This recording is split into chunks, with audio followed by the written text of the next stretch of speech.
Estamos aqui para mais um evento da nossa série Teses em Debate. Hoje a gente tem como convidado palestrante o Kleber Rude, que vai falar sobre o anarquismo como objeto histórico. Mas antes de apresentá-lo e apresentar o tema de hoje, eu queria lembrar que esse evento faz parte da série Teses em Debate e é uma série que nós estamos promovendo. Já temos mais de 2 anos, já estamos quase completando 2 anos nessa série, cujo objetivo maior é divulgar o que se faz na universidade para fora da universidade, por um lado, ou seja, tem esse lado de extensão, e por outro lado, congregar pessoas de universidades diferentes. Então a gente tem tido aqui o público do país inteiro, professores, alunos e pessoas de várias universidades do país e também pessoas de fora que se interessam pelas temáticas. O objetivo da série é quebrar esses muros aparentes e imaginários que às vezes se formam entre a universidade e o seu entorno. E a gente reputa que isso tem sido particularmente importante em alguns momentos da nossa história, e a gente está vivendo um desses, né? Quando a universidade fica sob ataque, as pessoas tentam depreciar o que se faz na universidade, a ciência é questionada por setores, na verdade mínimos, né, da sociedade, mas que acabam fazendo um barulho. Então, nesses momentos, é muito importante a gente mostrar a importância da universidade. E por que surgiu essa nossa série Teses em Debate? Uma coisa que a gente observa frequentemente nas várias universidades é que a pessoa vai lá, defende uma dissertação de mestrado ou uma tese de doutorado fantástica, espetacular, e muitas vezes poucas pessoas têm acesso a essas teses. Às vezes só a própria pessoa que defendeu a tese, os examinadores, uma ou outra pessoa que assistiu naquele momento, e a tese vai para um arquivo da universidade ou para uma biblioteca, ninguém a mais encontra. Só um outro pesquisador, dali a 5 anos, que está pesquisando a mesma temática. É muito comum isso, né? Aí ele faz uma nova tese, dali a outros 5 anos, outra pessoa também.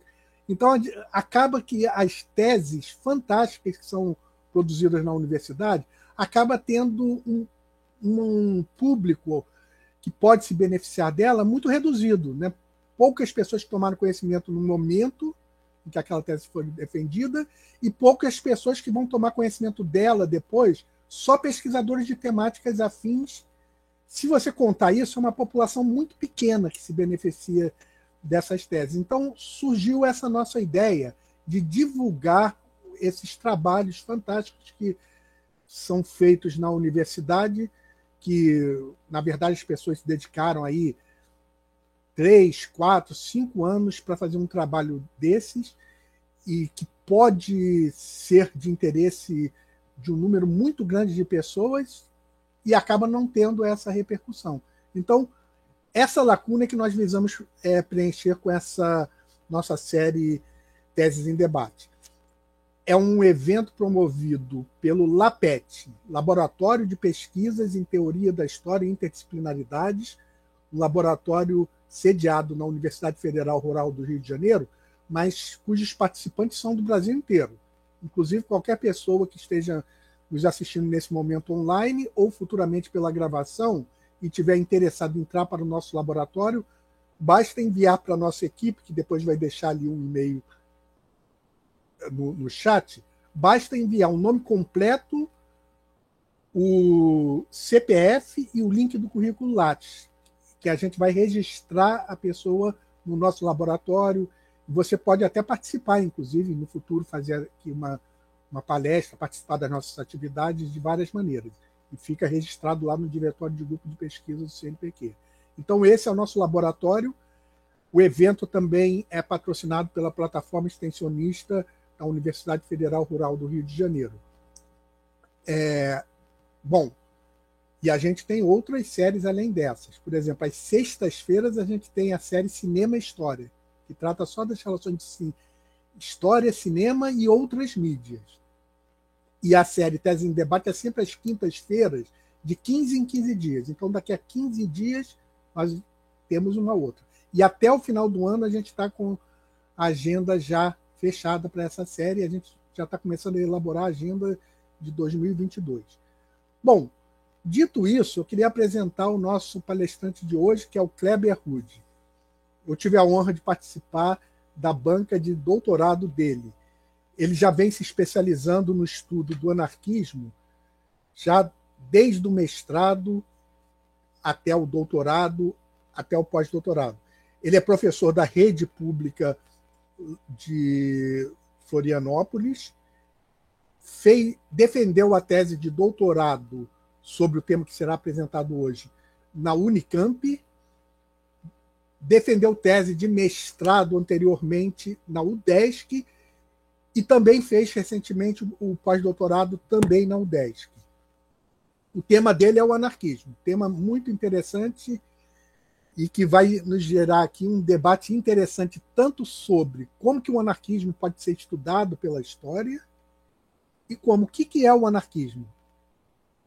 É uma palavra que também gera muitas confusões das pessoas. Eu confesso que eu também me considero um anarquista, né? Acredito que o Kleber também seja, ou então ele é um simpatizante interessado pelo anarquismo, né? Mas, nesse momento, eu vou passar a palavra para o Kleber Rude, agradecendo imensamente que você está participando aqui hoje, Kleber, e funciona da seguinte maneira: ele vai fazer a palestra dele entre 30 e 40 minutos, depois nós abrimos para o debate. Eu já vou fazendo algumas colocações para puxar o debate, mas todos vocês que estão aqui presentes podem fazer suas colocações ou perguntas e pode fazer essas colocações no chat ou vocês podem tomar a palavra como qualquer bom anarquismo preza, né? Podem tomar a palavra e falar, né? Ou podem registrar e a nossa equipe vai ler, né? Então, nesse momento, Kleber, eu passo a palavra para você, te agradeço e você pode complementar alguma coisa que eu não tenha dito sobre você e depois já entrar no tema e assim a gente vai e depois a gente entra na segunda parte, que é o debate. Obrigado pela tua participação. Passo a palavra a você agora. Boa tarde, então, a todas, todos e todes. Agradeço aí imensamente, professor José, pelo convite, que foi feito isso já no ano 2019, para realização, 2020, perdão, para realização em 2021, para tratar um pouquinho aí de alguns pontos, alguns elementos que estão contidos aí na minha tese de doutorado, defendida em 2017, na Unicamp, ligado ali à história social do trabalho, do qual, inclusive, o professor José participou aí da defesa. Quando se pensa, então, aí, dentro da temática proposta pelo professor, o anarquismo, sendo ele, então, visto como um objeto aí da história, achei pertinente começar essa fala apontando aí um pouco do que tem sido publicado e dos estudos produzidos nesses últimos 10 anos, visto que está havendo aí um interesse crescente em torno aí do anarquismo e vários eixos temáticos que estão relacionados aí com as campanhas anarquistas. Pesquisas essas que estão tratando aí tanto de recortes espaço-temporais aí distintos. É claro que ainda a Primeira República acaba sendo uma zona de conforto que tem produzido uma quantidade maior aí de trabalhos, mas, por outro lado, também existem estudos que estão aí explorando mais, especialmente aí a segunda metade do século XX, tentando aí traçar um perfil de lutas que aponte, então, a importância histórica do anarquismo no âmbito das lutas sociais e políticas, tanto no Brasil quanto na América, inclusive aí com importantes e interessantes conexões entre continentes, exemplo da experiência de militantes no Brasil, mas também no continente europeu. E que tem uma gama diversa, inclusive, de fontes que estão aparecendo aí nesses estudos. Desde, é claro, da imprensa, que aparece como uma fonte importante para entender, sobretudo, as articulações da Primeira República, ou mesmo aí fontes produzidas pela repressão, exemplo da polícia política durante a Era Vargas, ou até mesmo na segunda metade do século XX, os arquivos da ditadura civil-militar, e gradativamente estão sendo aí disponibilizados para consulta. Quando se pensa nessa produção, então, dos últimos 10 anos, alguns eixos temáticos que vão acabar, então, cruzando, se tem a questão da educação libertária. Então, recentemente foi publicado em Dimensões da Cultura e da Experiência Libertária, livro que saiu, inclusive, esse ano, que é um conjunto, uma coletânea de diversos pesquisadores que estão preocupados aí em tratar de diversos aspectos do anarquismo, organizado pela professora Ângela Maria José Adamiro, que inclusive é fruto de um grupo aí de estudos que está localizado aí no Rio de Janeiro, que é o Núcleo de Estudos e Pesquisas sobre Anarquismo e Cultura Libertária, o NEPAM, e que traz aí entre os textos uma preocupação em tratar um pouco sobre a educação libertária, pensando numa educação de perfil racionalista, influenciado pelas ideias do pedagogo espanhol, catalão, para ser mais exato, Francisco Ferrer, mesmo Paul Robin. Esses eixos temáticos, a literatura social também tem despertado aí, nos últimos anos, o interesse de pesquisadores, trazendo à tona aí literatos que estavam comprometidos com o anarquismo, exemplo do Fábio Luz, que acaba também sendo uma produção bem recente, que é esse Escritos e Textos Libertários, que também vai acabar se debruçando, em parte, dessa coletânea sobre essa literatura de cunho social, que tem, então, uma relação, tentando aí trazer à tona o contexto que está inserido esses autores. A arte social, pensando sobretudo o teatro, nessa coletânea da Maria Tereza de Vargas, que é um trabalho também recente. Vale mencionar que ela é uma pesquisadora da década de 80, já preocupada aí com o teatro social, sobretudo na cidade de São Paulo, e que ganha aí uma edição nova aí, nesse último momento, tratando aí do teatro e apontando alguns aspectos que são importantes para serem levados em consideração aí na apresentação do livro.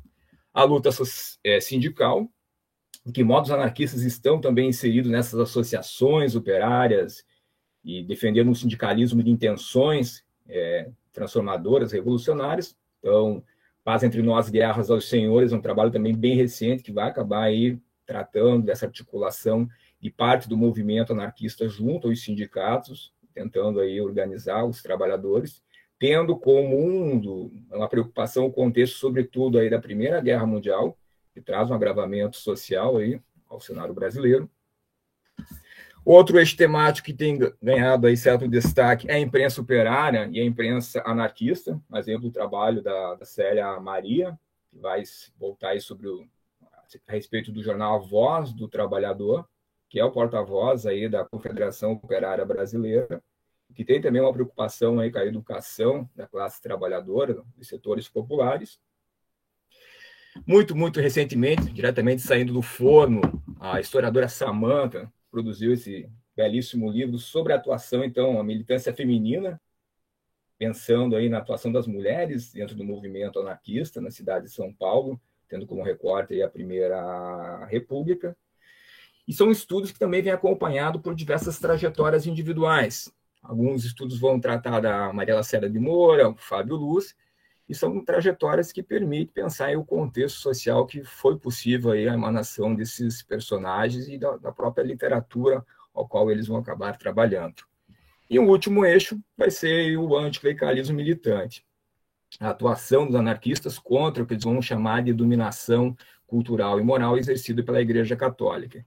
Que daí, vendendo peixe, eu menciono aí a minha tese, que virou livro, chamado Anticlericalismo sobre o Manto da República, Tensões Sociais e Cultura Libertária no Brasil, tendo aí como período de discussão 1901-1935, que é um pouco, então, dos elementos que eu trarei à tona aí, sobretudo focado na atuação aí, na ação dos anarquistas. E por que, especialmente, o período de 1901 a 1935, que é o período de circulação aí de um dos mais expressivos jornais organizados por anarquistas, que vai levantar a bandeira da luta contra a influência do clericalismo no tecido social, que é o jornal A Lanterna, que é um jornal aí constituído de 3 fases, que vai ser um importante aglutinador aí de outros setores.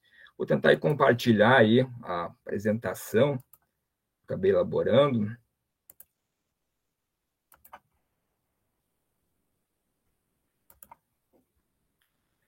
Deu certo, pessoal? Apareceu a visualização aí? Ok, obrigado. Então, pessoal, diante do tema proposto, o anarquismo como objeto da história, essa parte aí, tentando apontar um pouquinho da história do anarquismo no Brasil, um pouco da sua produção que já foi mencionada, apontando ali alguns livros. E dentro da minha preocupação durante a discussão travada na minha tese sobre a ação dos anarquistas, especialmente contra essa ingerência do clero católico na sociedade brasileira, um personagem foi ganhando destaque, que é o Benjamin Motta, que aparece inclusive nessa imagem. Benjamin Motta, ele é advogado, é jornalista, anarquista. Num primeiro momento esteve diretamente comprometido aí com a causa abolicionista e o movimento republicano, e é durante essa etapa aí das lutas abolicionistas e republicanas que ele acaba se envolvendo também com a maçonaria.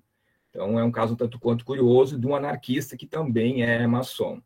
E ainda no finalzinho aí do século XIX, ele acaba indo para a França, onde há uma estadia em Paris de 1891 e 93, no qual ele acaba travando contato com importantes poetas e simbolistas, e bem como também com figuras aí atreladas ao movimento libertário francês. Ao ponto de que, quando ele retorna ao Brasil, e vai produzir parte de alguns textos aí numa narrativa um tanto quanto aí vibrante, ele já se assume como anarquista. E é um anarquista que está preocupado em ir além do discurso, incentivando aí diversos mecanismos, instrumentos de propaganda das ideias libertárias. Então ele organiza um jornal, que é o Jornal Libertário, isso em 1898, que vem acompanhado também da publicação de um dos seus livros, que é o Rebeldias, que faz parte do primeiro volume de uma biblioteca que ele organiza, chamada Biblioteca Libertária, e que tem a ambição de traduzir alguns textos que ele trouxe da França, visando aí contribuir na propaganda libertária no Brasil. Aliás, por muitos é considerado o livro Rebeldias a primeira obra escrita no Brasil sobre anarquismo, tendo aí como expoente um anarquista brasileiro. E a certa altura desses textos que ele vai produzindo, alguns publicados inclusive na imprensa diária, ele acaba afirmando: contra as mentiras e contra as hipocrisias, cheguei até o anarquismo. E essa divulgação dele do pensamento libertário, pensamento anarquista, vem acompanhado com uma preocupação também de minar a influência do clero, uma vez que desde o início da Primeira República há vinda diversas congregações religiosas para o Brasil, e que acabam, sobretudo, investindo numa rede de colégios, ao qual ele acha pertinente para até conseguir ter um espaço mais amplo de divulgação das ideias anarquistas, sobretudo no meio operário, acabar investindo aí em associações de combate à influência clerical. A exemplo da primeira liga anticlerical que você tem registro no Brasil, que surge então em São Paulo em 1899, e que vem acompanhada nessa senda por um apelo que ele lança durante a divulgação de outra de suas obras, que é A Razão contra a Fé, que ele direciona, por um lado, aos livre-pensadores, ao qual ele se inclui, e também aos anticlericais, dizendo que era necessário de fazer frente, tomar uma posição para combater realmente a influência clerical, sobretudo nos mecanismos culturais.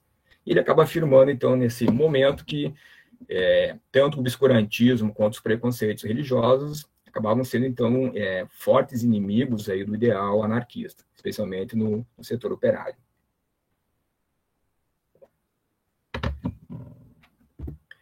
Será a partir desse apelo, então, lançado pelo Benjamin Motta, um anarquista, maçom, livre-pensador e jornalista, que vem à tona o jornal A Lanterna.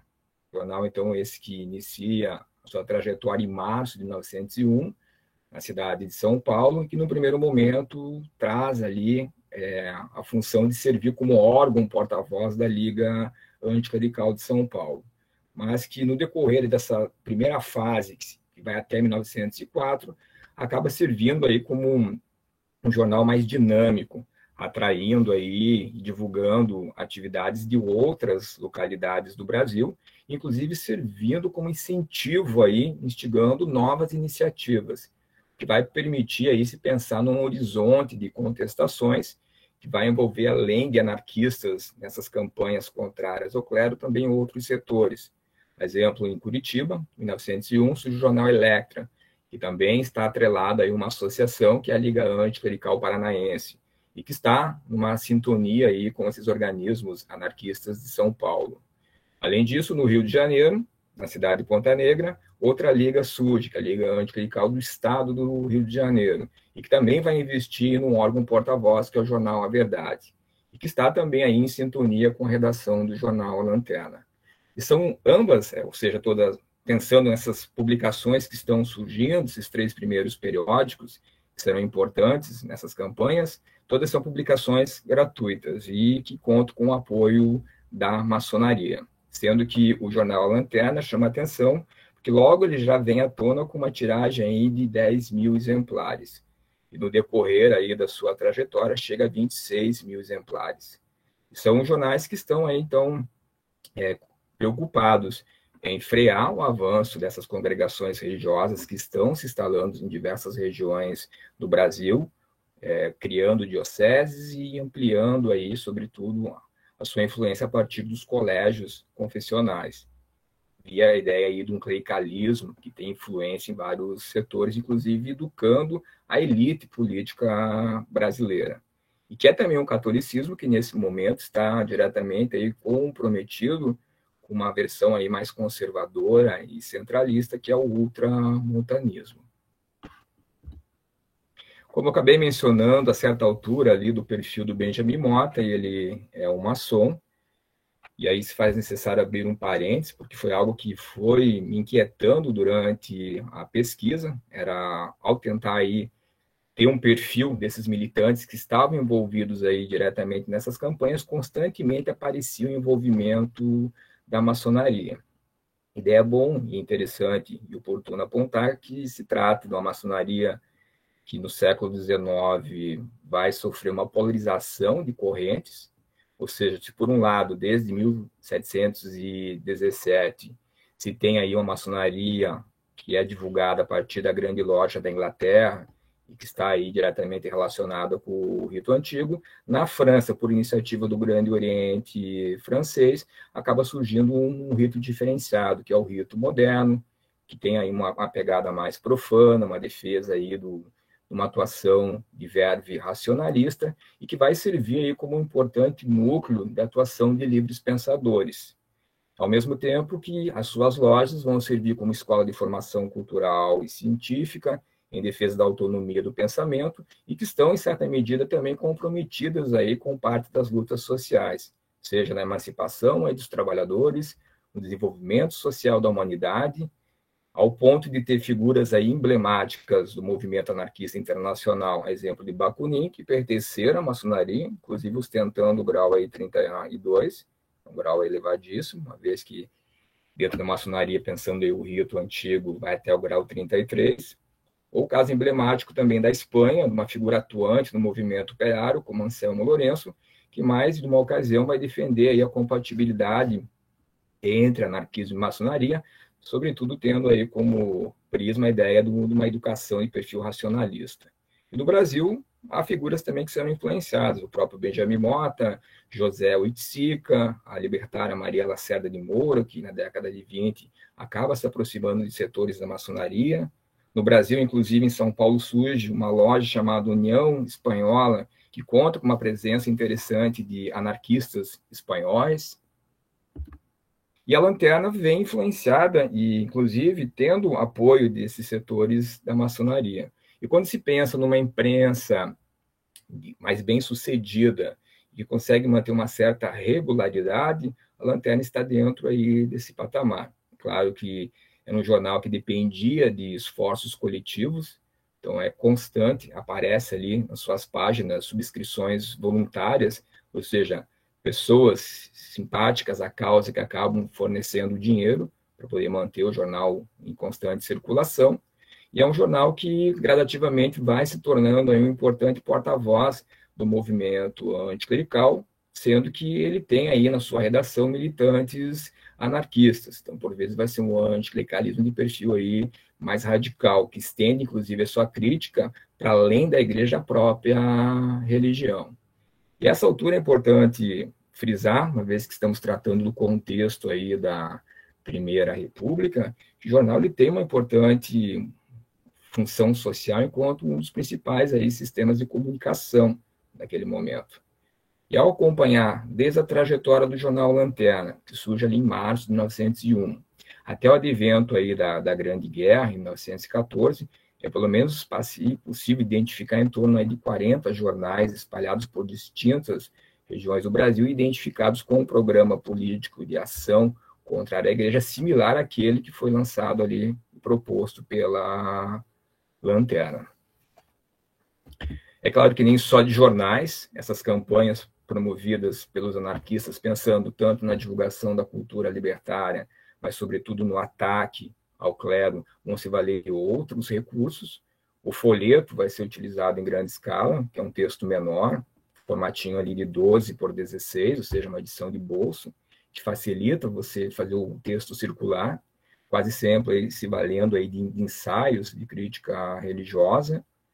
A redação do jornal Lanterna investe na criação de uma biblioteca, que vai ganhar aí uma tonalidade mais marcante a partir da segunda fase, que começa em 1909, do jornal. Então, vai ter uma coluna intitulada ali Biblioteca da Lanterna, onde serão publicados alguns títulos de livros que seriam tidos como pertinentes para incentivar aí a propaganda, seja a propaganda de ideias libertárias, propaganda contra a influência da igreja e mesmo das religiões.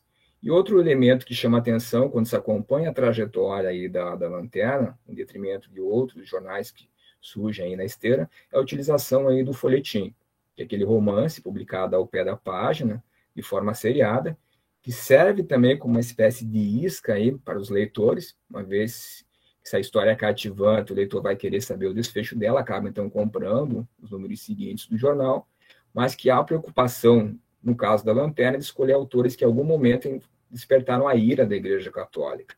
Então, sobretudo, autores que foram excomungados, seja ali no final do século XIX, ou mesmo aí no comecinho do século XX. E outro recurso, também se valendo novamente aí como exemplo do jornal A Lanterna, é a utilização da imagem, exemplo dessa imagem que aparece. Constantemente aí, essas gravuras, lembrando aí a estilogravura, serão publicados, sobretudo, durante a segunda e terceira fase do jornal Lanterna, e que ajuda também em ampliar o raio de divulgação do jornal, especialmente pensando num público iletrado. E são realmente imagens jocosas, que visam atacar aí os clérigos, apresentando os padres aí como inimigos do povo, como nocivos, inclusive a própria classe trabalhadora e os setores populares. O teatro também é um outro recurso importantíssimo, até pela possibilidade de servir como lazer para as classes trabalhadoras, mas também como ação didática, instigando aí uma mudança de prisma, uma tomada de atitude por parte também do espectador em questões que se fariam parte do seu aí dia a dia.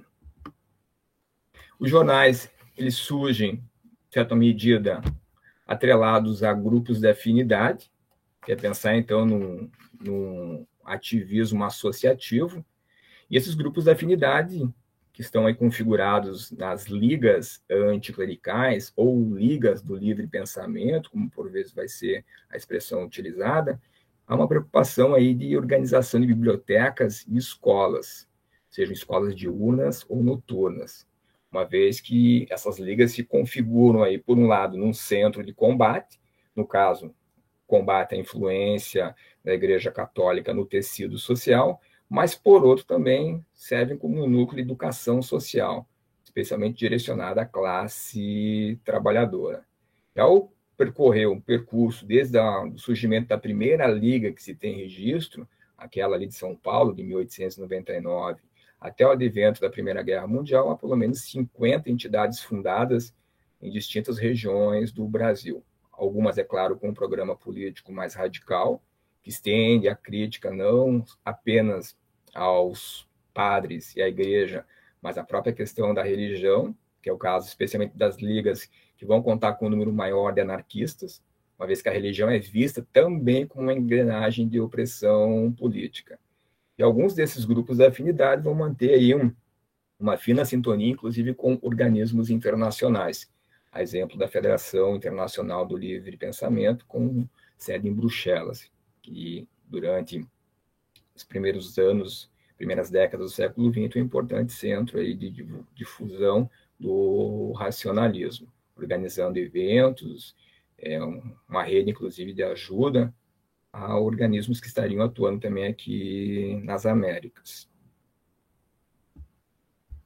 Na segunda fase, que se inicia em 1909, do jornal A Lanterna, ele não conta mais como redator-chefe com o anarquista Benjamin Motta, mas é um outro anarquista que assume, então, a redação, que é o anarquista em questão na foto, que é o Edgar Lenroux, que, aliás, é o patrono de um desses importantes arquivos da história social do Brasil, que é o AEL, Arquivo Edgar Lenroux, localizado na Unicamp. E durante essa segunda fase, iniciada em 1909, a Lanterna acaba surgindo num contexto de intensa agitação social, porque ocorre no cenário internacional, na Espanha, a prisão e a execução do pedagogo catalão Francisco Ferrer, um dos mentores aí de uma educação racionalista configurada na escola moderna, e que fica em evidência que a execução dele envolve uma trama envolvendo governo e igreja, que é uma repercussão em várias localidades aí do mundo, e o Brasil não vai ficar indiferente a isso. É um momento de crescente agitação pública, manifestações estão ocorrendo nas principais capitais, e a Lanterna acaba, então, surgindo nesse momento de intensa agitação, para trilhar uma segunda fase que irá até 1916. É também nesse contexto de repercussão da execução do Francisco Ferrer que serão organizados aí diversos núcleos de estudos sociais, boa parte deles, inclusive, ostentando o nome Círculo de Estudos Francisco Ferrer. E mais à frente aí, as escolas modernas, que deram fruto aí em 1912, havendo duas escolas surgidas ali em São Paulo, a número 1 e a número 2. A maçonaria também acaba se envolvendo nessas campanhas, uma vez que o Francisco Ferrer é um libertário que também faz parte da maçonaria. E a loja em questão, a União Espanhola, que contava aí com anarquistas espanhóis nas suas fileiras, inclusive durante uma sessão solene, muda o nome de Loja União Espanhola para Loja Francisco Ferrer.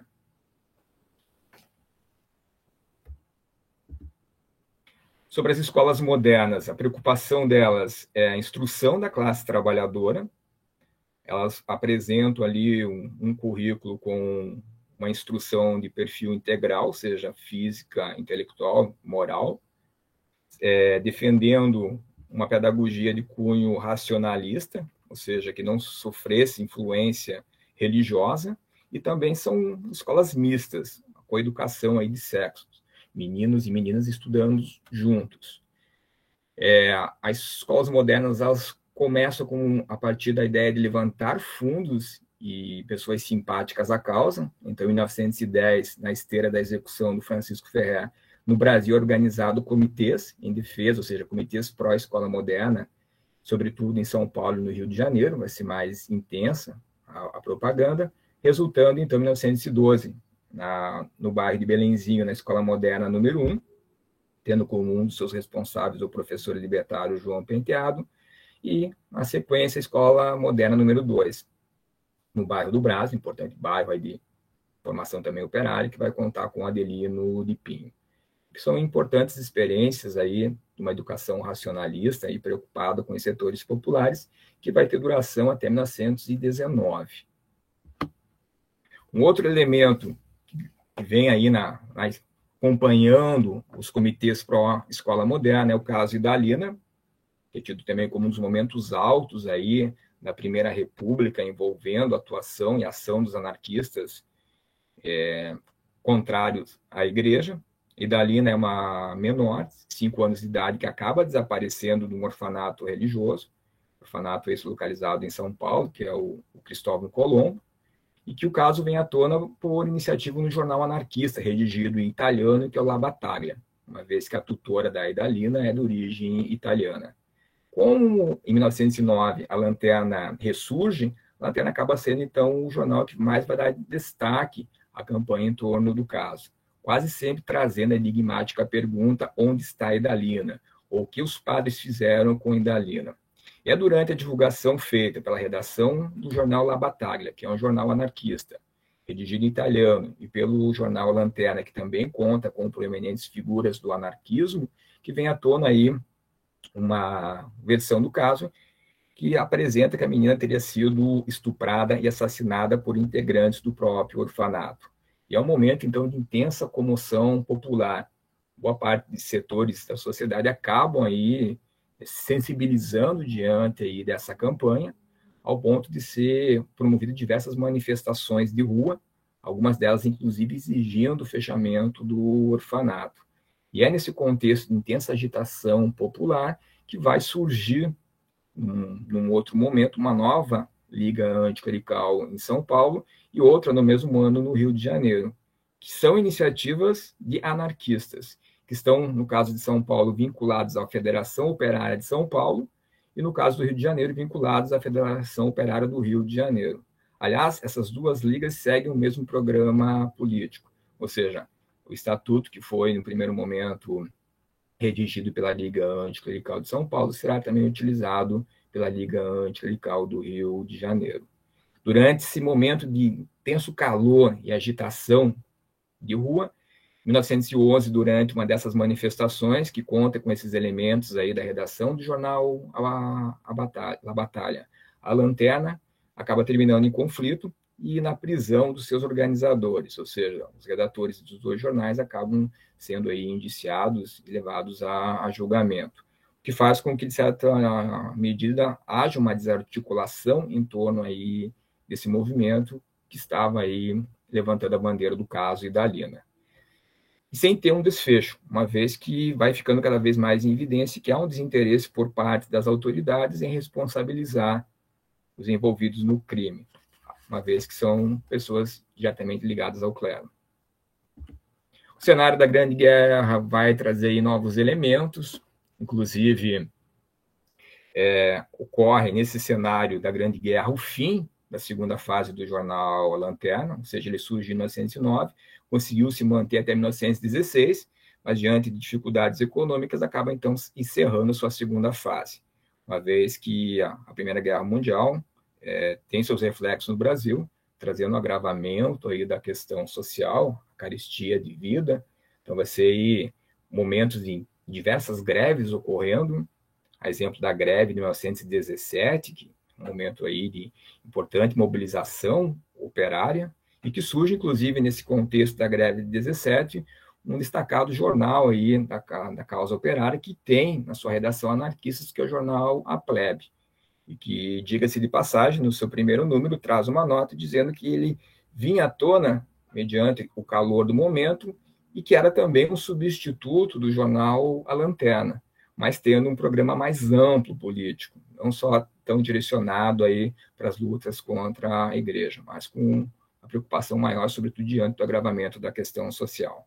E é diante dessa intensa mobilização operária, marcado pelo agravamento social, que há uma onda aí de repressão, em 1919, levada a cabo pelo Estado, que resulta no empastelamento aí do jornal A Plebe, no fechamento aí da Federação Operária do Rio de Janeiro, na prisão de destacados militantes anarquistas que estavam, de longa data, também comprometidos aí nas campanhas anticlericais, ao ponto de, quando se tenta levantar indícios de como estaria o anticlericalismo militante na década de 20, basicamente, alguns poucos indícios, sobretudo focados mais aí na propaganda, no Rio Grande do Sul e no Rio de Janeiro, uma vez que a repressão acabou desmobilizando aí esses setores.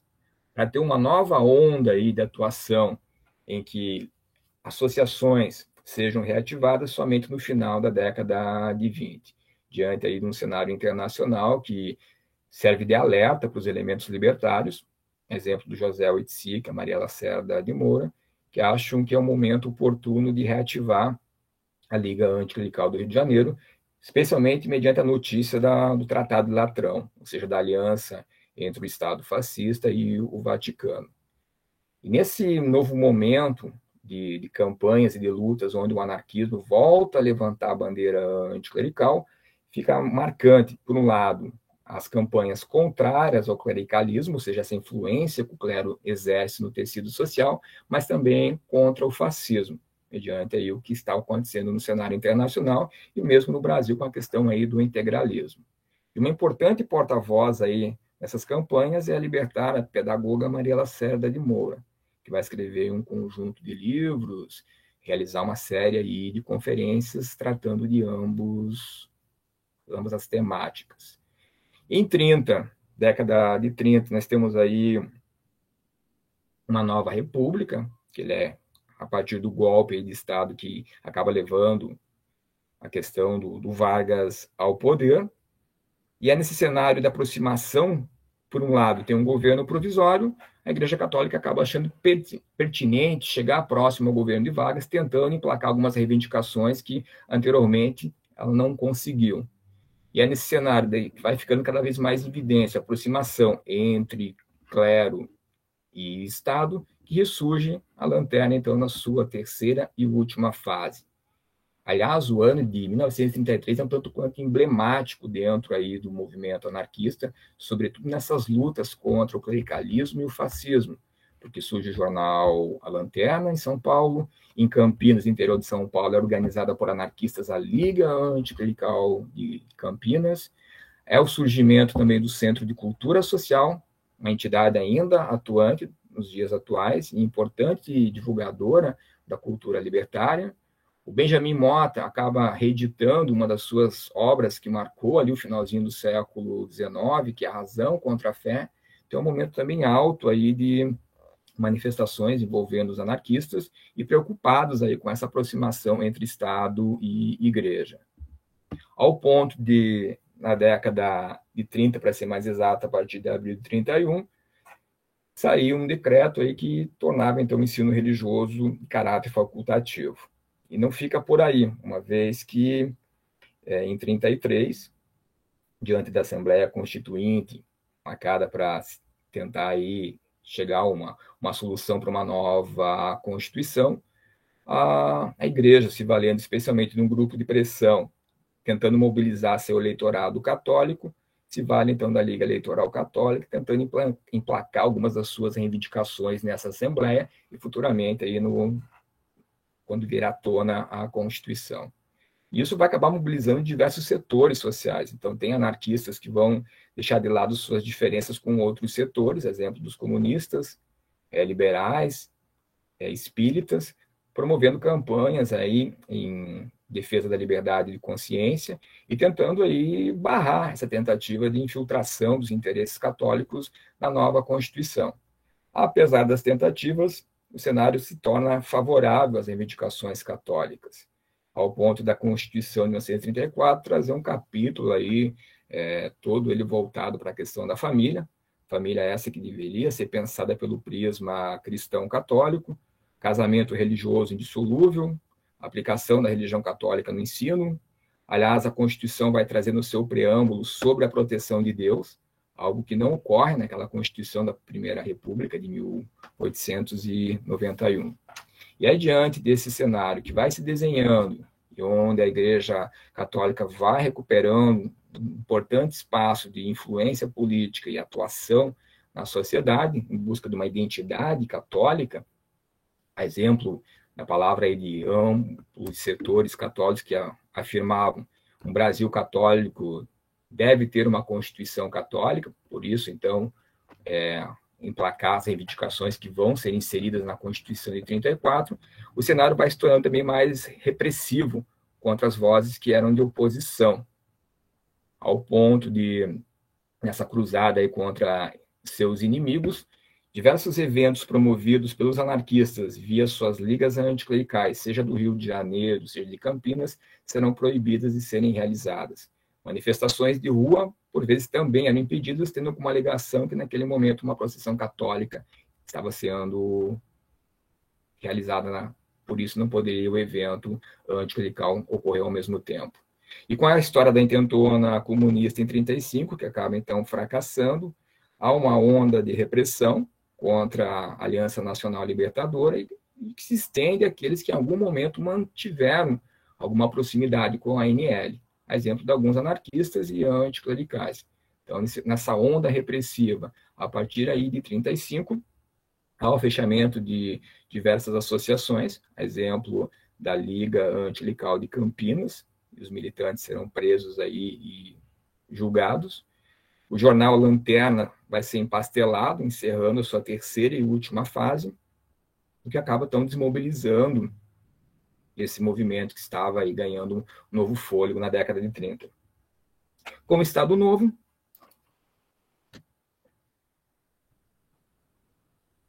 uma nova onda de repressão acaba ocorrendo no país, e que acaba se estendendo, inclusive, para o Centro de Cultura Social, que é fechado.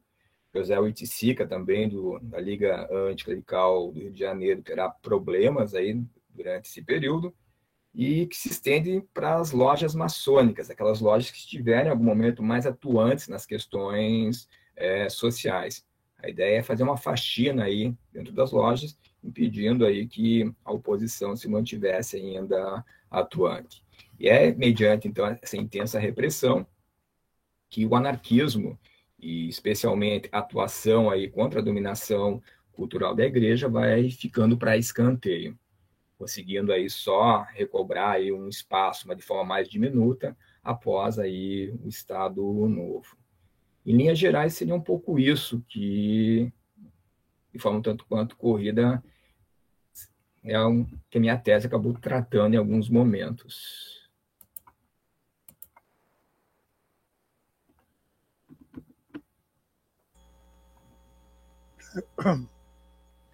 Kleber, podemos iniciar o debate? Sim. Perfeito. Eu queria fazer algumas observações e depois eu lembro que todas as pessoas aqui presentes podem se manifestar, pode tomar a palavra ou pode escrever seus comentários ali no chat. Aí, no caso das pessoas que quiserem escrever, a nossa equipe vai localizar ali os comentários e perguntas e poderá fazer, né? Bom, eu gosto muito do tema, né? Eu gosto do tema porque, como eu disse, né? Se eu tiver que me definir politicamente, eu me definiria como anarquista. Aliás, essa é a minha primeira curiosidade, depois o Kleber falasse, se você, Kleber, você se interessou por esse tema porque você mesmo é anarquista ou você é simpatizante do anarquista, ou ao contrário, às vezes tem a pessoa que se interessa por um tema. Dizem que a gente se interessa por dois temas, pelos temas de estudo, por duas razões, né? Ou você ama, ou é alguma coisa que você é apaixonado pelo seu tema, ou alguma coisa que você rejeita ou precisa tentar entender, que é muito diferente de si mesmo, né? Eu pergunto qual desses dois casos você se encontra, né? Mas isso é apenas uma curiosidade, né? É mais uma curiosidade pessoal, né? Não me lembro se eu já perguntei isso. Provavelmente eu perguntei para isso para o Kleber na época da defesa, mas já me esqueci qual foi a resposta, né? Mas outra coisa que eu acho interessante, provavelmente a gente tem um grupo aqui de pessoas, a maior parte são pessoas jovens, né? São estudantes ou também professores, mas professores de uma certa juventude, né? Estão muito longe da minha própria idade, por exemplo, né? São uma geração mais recente, né? Nessa geração recente, eu acho que tem muitas dúvidas nas pessoas sobre o que é o anarquismo. Eu acho que valeria a pena também a gente lançar um pouco no debate isso. O que é o anarquismo, né? Porque hoje em dia surgiram, inclusive, algumas, vamos dizer assim, correntes que, na verdade, se apropriam da palavra anarquismo, mas não tem nada a ver com anarquismo, né? Então a gente viu o Kleber aqui falar, claro, do anarquismo tradicional. Mas hoje em dia a gente tem até correntes. Eu também pergunto o que o Kleber acha disso. Eu, pessoalmente, acho totalmente incompatíveis com o anarquismo algumas correntes que se autodenominam anarquistas, como, por exemplo, anarcocapitalista. Para mim, isso é uma contradição, mas eu queria que o Kleber falasse sobre isso. É possível isso, anarcocapitalista? Ou o capitalismo é inconciliável como o anarquismo? Como, aliás, eu penso, né? Mas eu queria ouvir que o Kleber tem ouvido falar. Porque tem pessoas que dizem isso, né? Usam isso, que são anarcocapitalistas. E outro dia fui até procurar na prateleira das livrarias, antes da pandemia, né? Eu geralmente eu vou sempre ver o que tem ali de anarquismo, que é um assunto que eu me interesso muito. Aí fui na prateleira da livraria onde tinha o anarquismo, aí comecei a encontrar esse tipo de pensamento mais do que o anarquismo tradicional, né? Esse anarcocapitalismo, né? Que esqueci até o nome do pensador, fundação, tem até uma famosa fundação, agora no momento eu estou esquecendo, mas é até um movimento, tem seguidores, né? E ele se coloca dessa maneira, como se fosse um ultraliberalismo, né? O anarquismo como ultraliberalismo. Então, a primeira coisa que eu acho interessante trazer para o debate é um pouco isso. O que é o anarquismo? O anarquismo verdadeiro. E o que são essas tentativas de apropriação da palavra anarquismo? A palavra anarquismo teve dois problemas, eu acho, né? Que ela tem que enfrentar. Né, essa palavra tradicional que tem todo um significado importante, que é, por um lado, a apropriação da palavra por grupos que não são anarquistas, e, por um outro lado, a já muito antiga confusão em que as pessoas tentam associar anarquismo, que é um movimento muito diversificado e com muitas vertentes possíveis, com terrorismo, com violência, com vandalismo, que também são associações absurdas, né, que não tem nada a ver com o anarquismo. E eu lembro que o símbolo do anarquismo é um A e um O.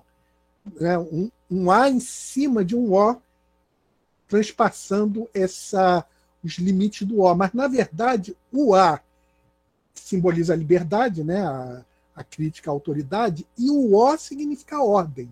Quer dizer, a ideia do anarquismo é a proposta de uma nova ordem, uma ordem anárquica. Não é a proposta de abolição da ordem, estabelecer o caos, digamos assim. Mas a gente luta um pouco contra essa compreensão errônea da palavra anarquismo, e esse já é uma coisa muito antiga, né? Já vem desde do início do século XX ou até finais do século XIX, essa tentativa de associar o anarquismo como se fosse o vandalismo, o terrorismo, alguma coisa caótica. E, mais recentemente, tem esse outro estranhamento da palavra, que é grupos acharem que o ultraliberalismo é uma forma de anarquismo. Né? Então, a primeira coisa que eu jogo no debate é isso. Né? O que é o anarquismo? Né? A outra coisa interessante que a gente viu na apresentação do Kleber e podemos ler na tese dele, depois vai ficar aqui o registro em algum momento para que as pessoas possam consultá-lo, é essa questão do anticlericarismo.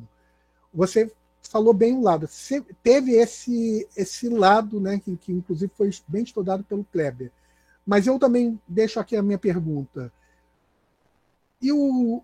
Como é o outro lado, né? Quer dizer, as correntes religiosas que interagem de maneira positiva com o anarquismo. E é bom sempre a gente distinguir a religião e o clericalismo. Né?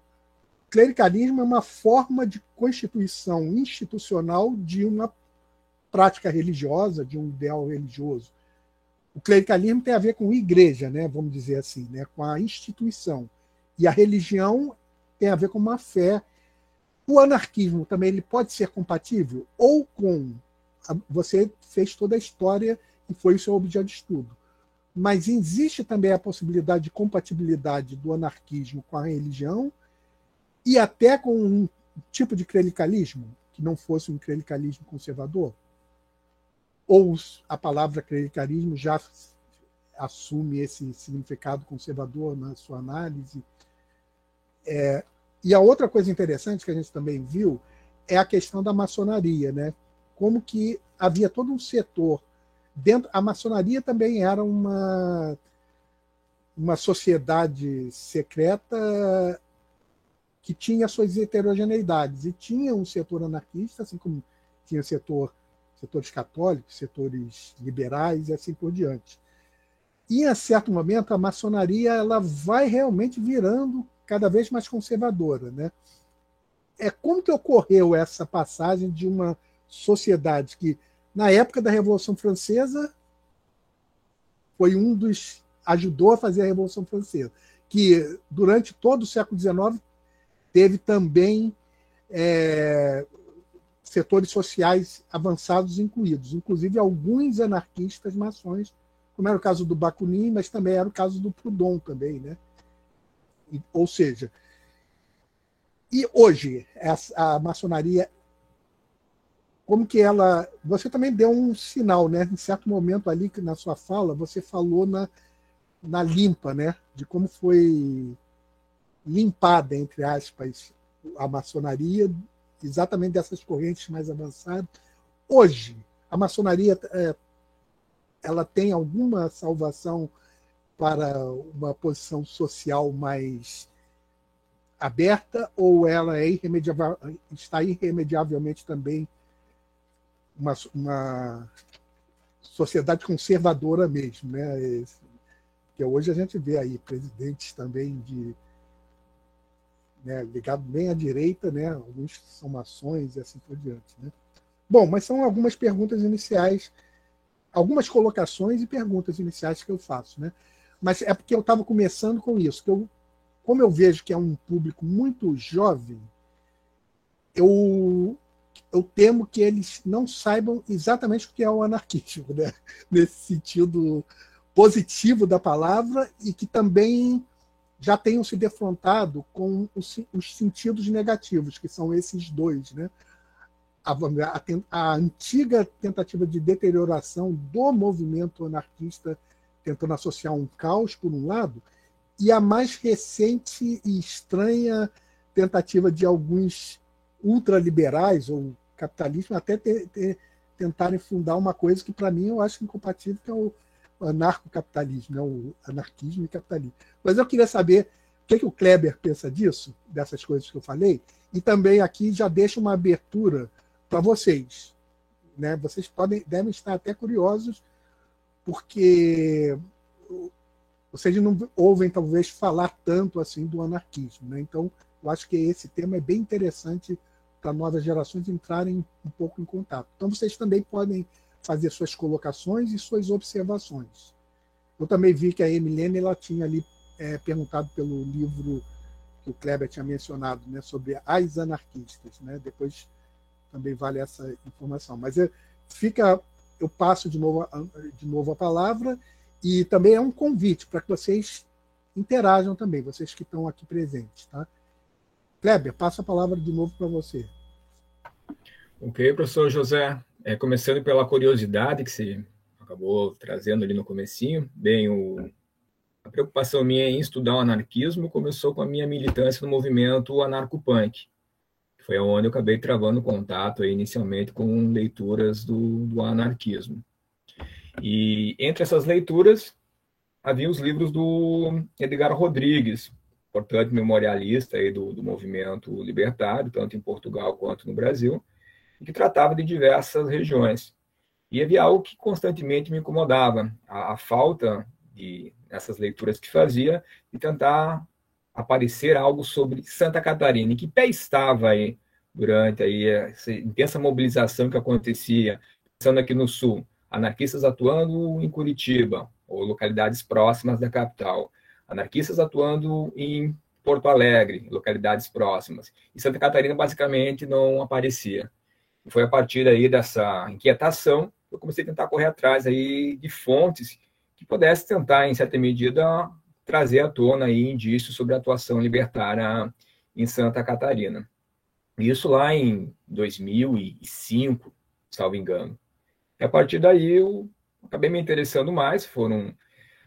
Claro que a minha busca inicial foi um tanto quanto frustrante, por um lado, que mesmo no arquivo de Galen-Roth, onde eu estive tentando levantar ali fontes para ver se conseguia mapear essa atuação anarquista, foram poucos indícios, e foi nessa que acabou entrando em detrimento ali a atuação de um elemento que eu, até o momento, não tinha dado tanta importância, que era o anticlericalismo, especialmente via o jornal A Lanterna, uma vez que o jornal A Lanterna circulou aqui de forma intensa em Santa Catarina, tendo inclusive cronistas que escreviam no jornal A Lanterna, e vai ser em especial a partir de um desses cronistas que assinava como C.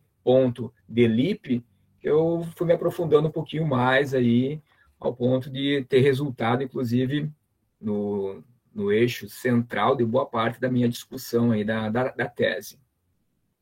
Sobre a questão do que é o anarquismo, por um lado é uma ideologia, mas também se configura num movimento que ataca aí especialmente três esferas. Por um lado tem a esfera aí econômica, que é a ideia do ataque ao capitalismo, superação do capitalismo e tentativa de uma sociedade aí mais justa, que não seja organizada entre exploradores e explorados, os trabalhadores tendo ali uma vida autogerida e sem a necessidade aí de patrões no papel de opressores e trabalhadores no papel de oprimidos.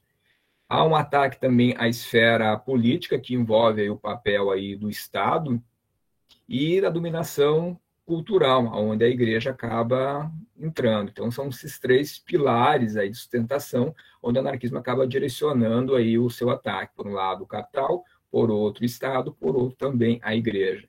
E é diante desse ataque, em especial a esfera econômica, ou seja, o capitalismo, que fica um tanto quanto inconcebível de pensar aí um anarcocapitalismo.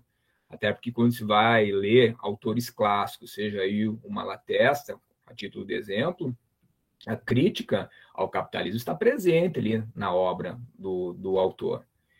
Nesse sentido, eu não considero realmente como uma das correntes legítimas do anarquismo o anarcocapitalismo.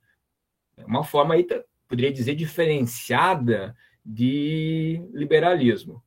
E pensando aí, né, nessa articulação aí do movimento anarquista, algo que vai ser muito importante vai ser a atuação aí desses elementos libertários durante a Primeira Internacional dos Trabalhadores.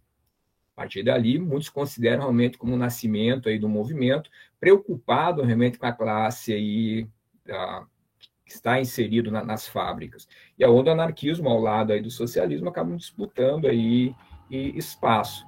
Mas há especialmente uma inquietação, uma preocupação pelo lado dos anarquistas em ter uma sociedade que fosse aí mais justa e igualitária. E é claro que constantemente vai aparecer, muito antes aí do Proudhon dar um sentido positivo, a palavra anarquia, ou mesmo a palavra anarquista, já era empregada, no sentido pejorativo, especialmente tentando aí depreciar aí a oposição. E, de repente, quando o Proudhon publica o seu livro, que é A Propriedade, ele acaba dando um sentido positivo à expressão anarquista, ao ponto de afirmar, a anarquia é ordem, que vai acabar mais à frente surgindo aí o símbolo, que é o A na bola. A bola em si representando ordem, a anarquia enquanto ordem. Para tentar aí também aí fazer frente a toda aí uma tradição que afirmava que a anarquia só podia ser realmente desordem e caos. É claro que no meio anarquista, inclusive, alguns pensadores em algum momento vão trazer isso à discussão, propondo, inclusive, que deveriam, de repente, se valer de uma outra terminologia, exemplo, libertários, parecia ter um sentido mais positivo, aquele que defende a liberdade em sentido amplo, que até o Sebastian Faure, anarquista francês, é um que levanta essa bandeira, de repente, acabar se utilizando agora da expressão libertária em detrimento de anarquista, mas há uma tentativa por amplos setores de positivar o uso e mantê-lo, como até hoje ainda é feito. Mas eu realmente reitero que não consideraria como uma das correntes legítimas do anarquismo o anarcocapitalismo.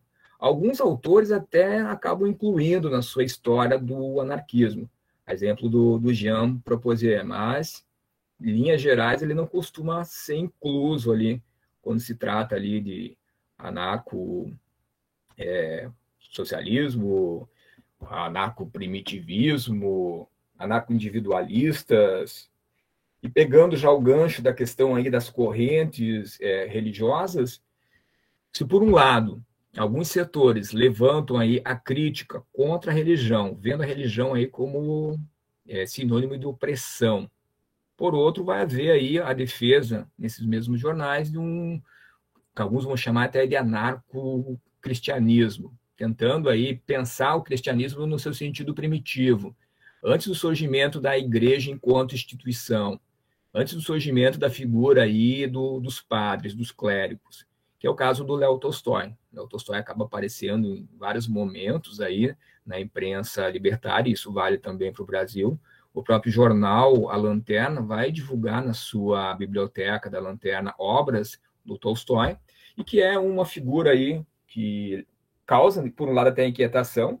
Em alguns congressos até vai ser discutido, mas até que ponto realmente Tolstói pode ser considerado um anarquista, mas ele acaba entrando e cativando setores dentro do anarquismo.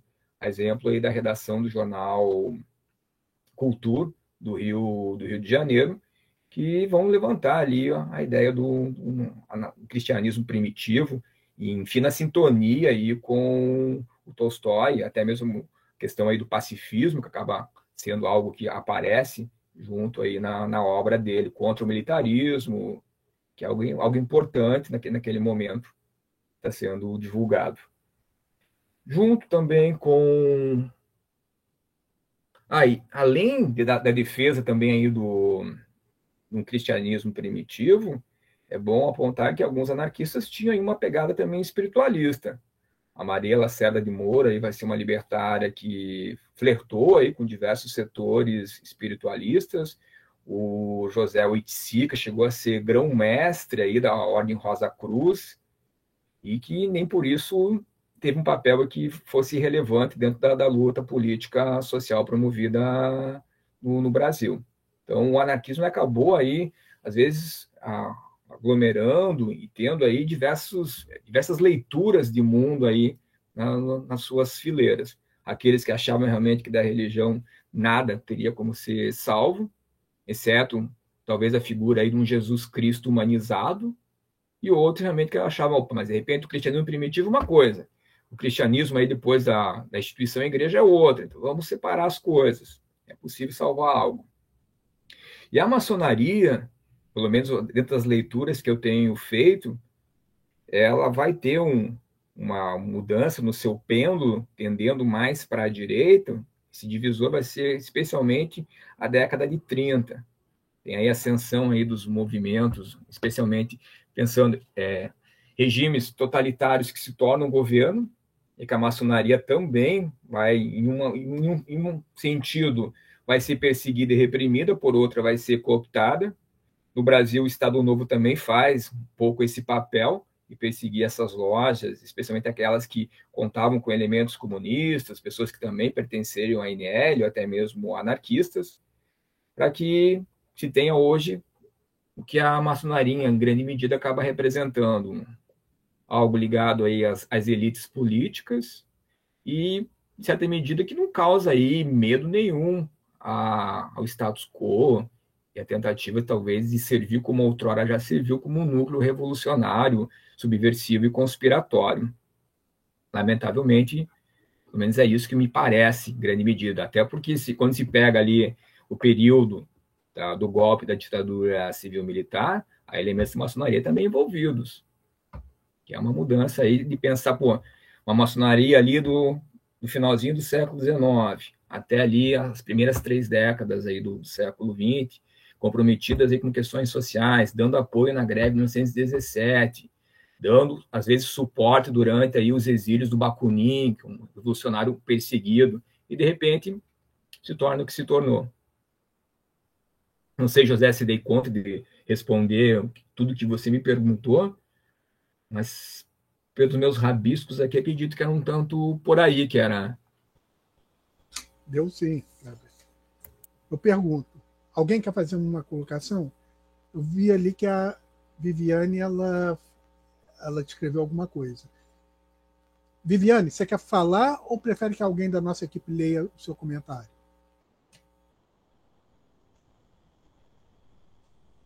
Ok. Quem da equipe pode ler o comentário? Não sei se está aí a Vitória ou a Marcele. Aqui a Milene está A Milena está envolvida com a gravação. Marcele, você leria o comentário? Eu posso também ler, professor. Então vamos ler. Deixa que eu leio. Eu mesmo leio. Oi, professor. Marcele, lê ali o comentário. É só para diversificar também as vozes, né? Porque isso também é legal. Marcele, lê aquele comentário ali da Graça. Ela escreveu alguma coisa ali. Tá, pode deixar, leio sim. Vocês estão conseguindo me ouvir? Estamos bem. Então tá bom. A Graça perguntou assim: no Brasil, o anarquismo predominava nos movimentos sindicais até os anos 20. Em especial, temos a greve de 17. Mas depois desse período, quem aparece com um papel predominante nos movimentos sociais foram os comunistas. Como explicar essa mudança?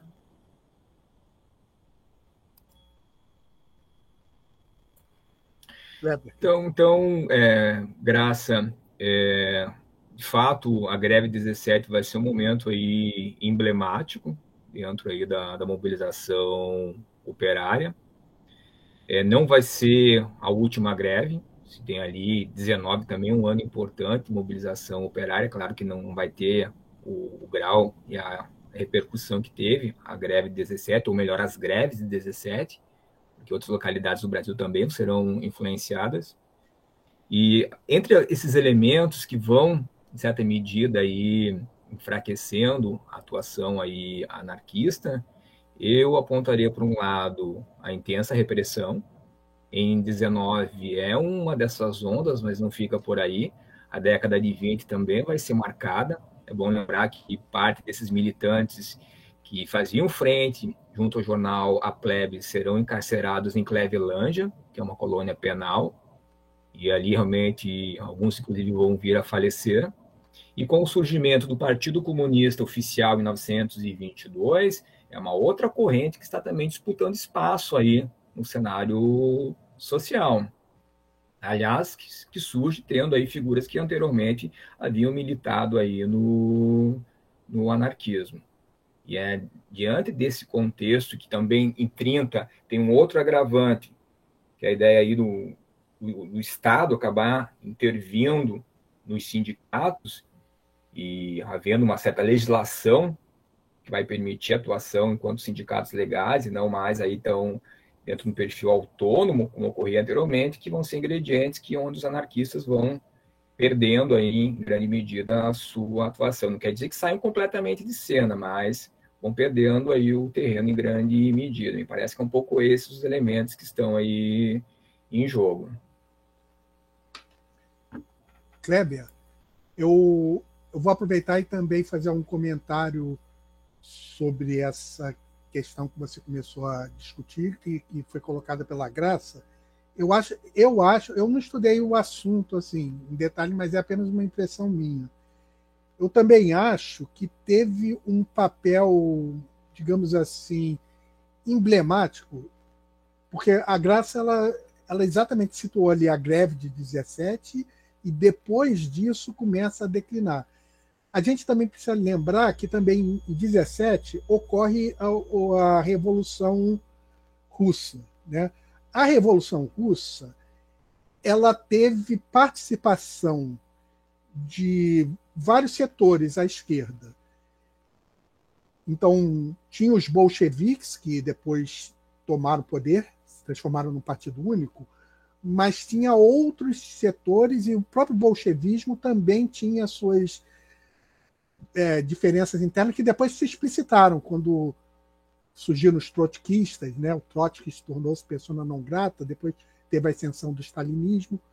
Mas na Revolução Russa teve uma participação importante dos anarquistas também, no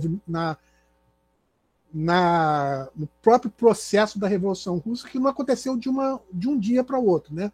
Foi de 1917 até ali 1920, foi muito efervescente e teve essa diversificação. Depois, os próprios anarquistas que ajudaram também a fazer a Revolução Russa acabaram sendo reprimidos. É claro que vai ter 1000 leituras sobre isso, né?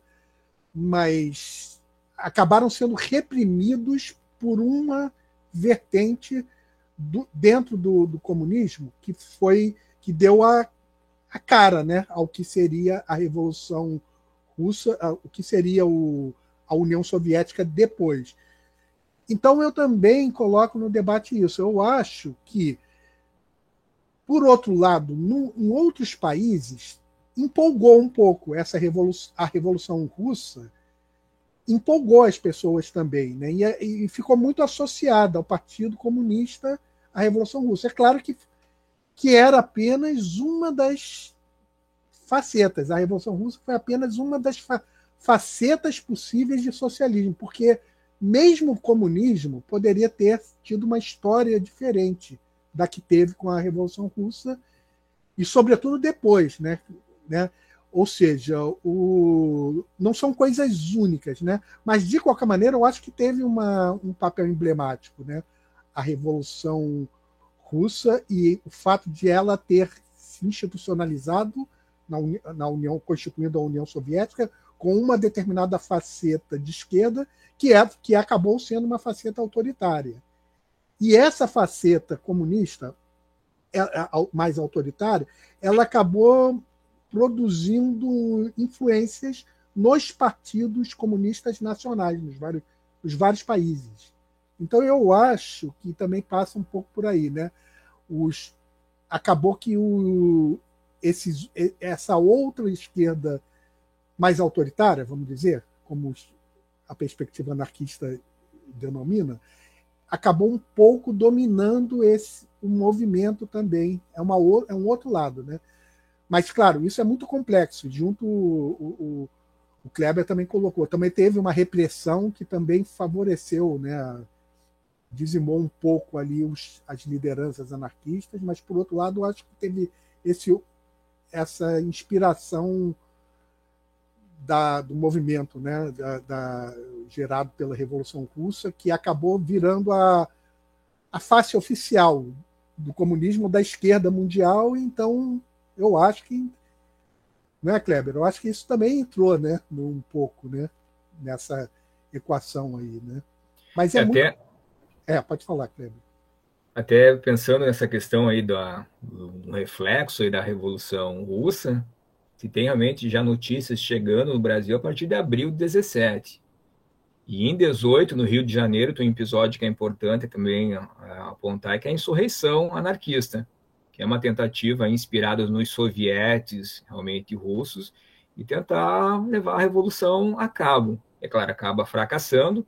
Isso também contribui para uma onda de repressão frente a esses elementos que fracassaram na sua tentativa. E é claro que mais à frente aí com o surgimento da União Soviética em 22, no Brasil também o partido oficial está aí sendo fundado. Há uma ajuda também aí internacional para esse partido, com o qual os anarquistas também não irão contar. E, além disso, é um partido que está investido numa via parlamentar de mudança, algo que não fazia parte do discurso aí da propaganda anarquista, e que, para alguns setores, de repente, parece algo mais palpável de ser conseguido, mudanças via aí um partido que consiga chegar ao poder, aí se valendo das eleições, ou algo que o valha. É verdade. Alguém quer fazer alguma colocação? Sim, eu estou com a mão levantada. Acho que vocês não viram. Eu não vi, desculpa, Emilene. Tá. Emilene, pode falar. Tá, eu também tinha feito observação nas mensagens que eu queria abrir para falar, mas acho que também vocês não viram. Não, deixa eu ver. Tá. Não. Eu me lembro que você, não sei se foi você que tinha perguntado também pela bibliografia. Eu até tinha mencionado sobre as mulheres anarquistas. Isso. O Kleber depois vai dar um toque sobre isso também. Tá bom. Mas faz o seu outro comentário, Emilene. Tá, joia. Eu queria agradecer ao Kleber, então, pela apresentação. Eu não sou uma grande conhecedora do anarquismo, então talvez as minhas perguntas sejam muito inocentes, enfim, sem grandes aprofundamentos, mas é para realmente conhecer um pouco mais. Na verdade, são duas questões e eu queria que você depois sugerisse algumas coisas para mim. A primeira é em relação ao papel de gênero. Como que eu sei que o anarquismo, pelo pouco que eu sei, né, tem essa percepção de igualdade em relação ao gênero, né, repensar esse conceito de família, né, trazer que a criança, né, ela é educada e cuidada por todos, enfim. Eu sei que na teoria é isso, mas na prática, não sei se você tem algum conhecimento, alguma pesquisa que se fale como que isso se dava na prática, se isso era mais na teoria, e se na prática a coisa não funcionava tão bem assim, porque assim, o que eu tenho mais leitura é sobre pesquisas em relação às mulheres dos segmentos populares do século XIX, por exemplo, no Brasil. E mesmo entre as operárias, né, mesmo entre os grupos comunistas na Europa, por exemplo, que a Perrault ela traz, você vê um deslocamento.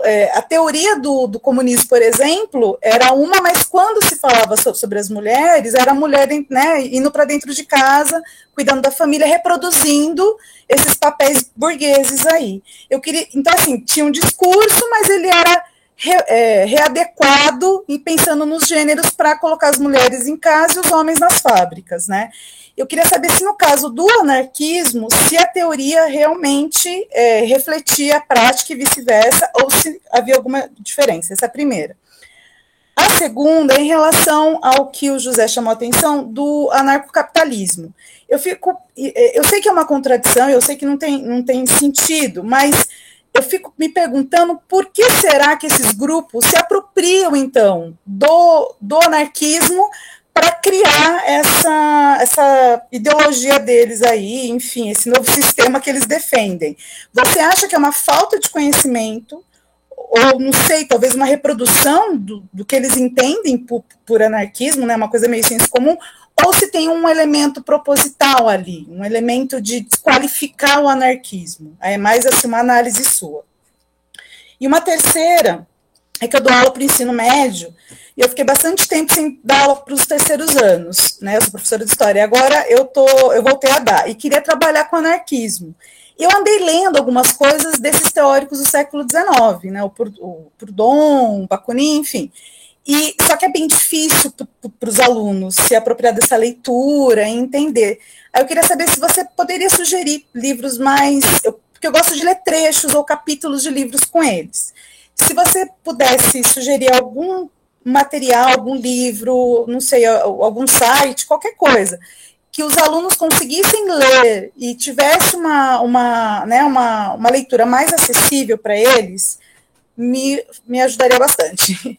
É isso, obrigada, Kleber. E o livro das anarquistas que você citou, eu não consegui copiar. Se você puder depois repetir, eu agradeço. Obrigada. Posso, José? Pode falar, Kleber. Agradeço, Emiliane. O livro, começando aí no processo inverso da coisa, o livro é esse aqui, Companheiras, Mulheres Anarquistas em São Paulo, no período de 1889 a 1930, da Samantha Collado Mendes. Ele foi publicado aí faz pouco tempo pela editora Faísca. E também é um projeto envolvendo aí um importante núcleo aí de estudo e pesquisa de São Paulo, que é o Instituto de Teoria e História Anarquista. A Samantha é historiadora, salvo engano, foi o trabalho dela de mestrado, se não estiver equivocado aí na observação.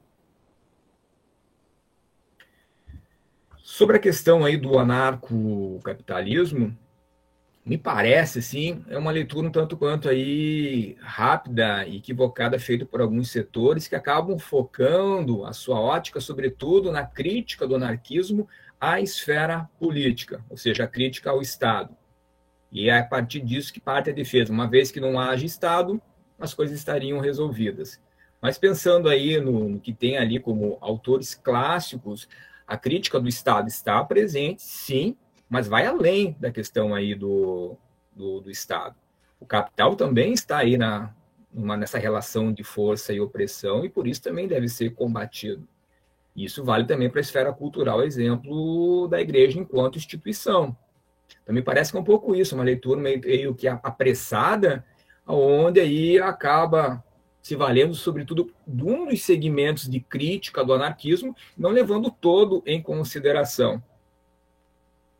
Sobre a questão de gênero, e que também dentro do anarquismo perpassa aí a questão de sexualidade, o jornal A Plebe acaba sendo um caso aí emblemático e interessante.